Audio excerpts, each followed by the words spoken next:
नमस्कार, आप देख रहे हैं टीएनपी एक्सप्लोर और मैं हूं आपके साथ शालू सिंह। भारत में पहली बुलेट ट्रेन परियोजना मुंबई से अहमदाबाद के बीच तैयार की जा रही है। इसे जापान की मदद से बनाया जा रहा है। मुंबई अहमदाबाद बुलेट ट्रेन देश की पहली बुलेट ट्रेन परियोजना है, जिसका एक भाग 2026 में शुरू होगा। जापान इस तकनीक के लिए फंड भी दे रहा है। जापान की बुलेट ट्रेन नई इंजीनियरिंग का उदाहरण है। इस ट्रेन को 320 किलोमीटर प्रति घंटे की स्पीड से चलने के बावजूद सफर करना सबसे सुरक्षित है। तो वहीं आपको बता दें कि जापान में पहली हाई स्पीड ट्रेन 1964 में चली थी, लेकिन शुरुआत में ये बहुत आवाज करती थी। लेकिन एक समय ऐसा भी था जब जापान की इन ट्रेनों को बंद करने का समय आया था। इन ट्रेनों का डिजाइन शुरू में मुश्किल था। ये ट्रेन सुरंग से निकलते समय इतनी आवाज करती थी कि यात्रियों और आसपास के लोगों को सुनना मुश्किल हो गया। ये आवाज ऐसी थी जैसे कोई वॉशिंग मशीन चलाते हुए एक कमरे में बंद हो गया है। ये ट्रेन जहां से गुजरती थी उसके आसपास के लोगों को भी बहुत परेशानी हुई। जापान के इंजीनियरों ने इस टनल बूम का कारण जल्द ही पता लगाया। बंद स्थान से ट्रेन हवा को आगे धकेलती है जब वो सुरंग से बाहर निकलती है। इससे एयर प्रेशर वेव पैदा होता है। ये बिल्कुल ऐसा ही होता है जैसे बंदूक से गोली मारने की तरह हो। उसी तरह ये ट्रेन सुरंग से बाहर निकलती है।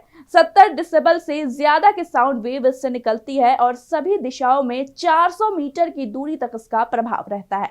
इंजीनियरों को कारण तो पता था, लेकिन इसका समाधान कैसे किया जाए यह पता नहीं था। कारण तो मिल गया था, लेकिन अब समस्या ये थी कि इसका समाधान कैसे किया जाए। ट्रेन की रफ्तार कम करना या सुरंग से नहीं गुजरना कोई सॉल्यूशन नहीं था। तो ये आपको बता दें कि जापान के इंजीनियरों की नजर किंगफिशर पक्षी पर पड़ी, जो तेज गति से पानी में मछलियों का शिकार करती है। इसकी चोंच आगे से संकरी होती है, यानी कि पतली होती है, और पीछे की तरफ चौड़ी होती जाती है। इससे पानी में गोता लगाने में मदद मिलती है। इसकी चोंच का डिजाइन जापानी इंजीनियरों के लिए वरदान साबित हुआ। पक्षियों पर नजर रखने वाले जापानी इंजीनियर आईजी नकात्सु ने बुलेट ट्रेन के अगले हिस्से को किंगफिशर की चोंच की तर्ज पर डिजाइन किया और उनका ये डिजाइन काम कर गया। इससे बुलेट ट्रेन की टनल बूम की प्रॉब्लम खत्म हो गई और स्थानीय लोगों ने राहत की सांस ली। इतना ही नहीं, ये डिजाइन से ट्रेन की फ्यूल एफिशिएंसी और स्पीड भी बढ़ गई। इससे एक बार फिर साबित हो गया कि प्रकृति से बड़ा इंजीनियर कोई नहीं है। जापान ने 1964 में ही हाई स्पीड ट्रेन बना ली थी। उसने लगातार रफ्तार, क्षमता और सुरक्षा को बढ़ाते हुए बुलेट ट्रेनें पटरी पर उतारी। इसे आज भी इंजीनियरिंग का नगीना माना जाता है। जापान रेलवे ईस्ट की बुलेट ट्रेन 320 किलोमीटर प्रति घंटे की रफ्तार से दौड़ती है, जो राजधानी टोक्यो से शिनआओमोरी की ओर जाती है।